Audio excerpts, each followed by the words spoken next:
12. ayning 25-kuni yana. Merdama perdelarni bularni 25, 26, 27, 28 4 kun bugundan boshlab sotamiz.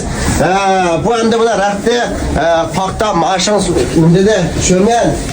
Har xil. Va ko'rmat qilma hammasi rangi, fasoni. Har xil rang.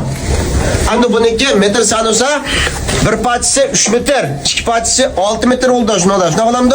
Undan keyin hammasi mushunda holatida bojan qiliq yangi mal. Bahası 188 koy. 188 koy. Bunun içinde mandat tohmakın 2 tal verdi. Lomager'in 2 tal, 182 metrlik Lomager'in 2 tal.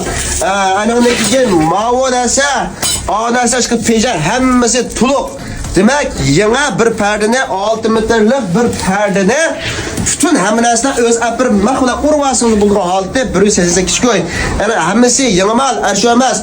Bulamda çağam kakılatkanken sattar kitay davatkan şva.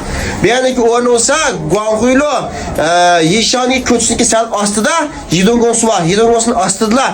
Teşidiler buna kızlı hayatlarına çaplı atkanıma. Ben göz koyma. Şimdi adırgı teşini göz koyma. Muşunda iş. Bu ya benim emas. Ben elan çıkmadım.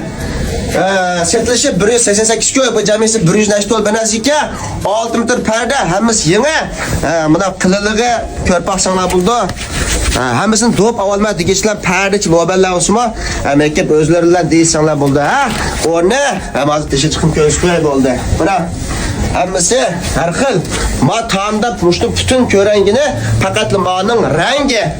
Ma otorix bilan bunun bojan qiliqliq holati.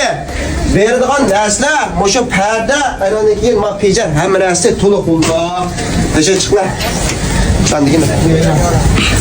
Buna Gözü gittim.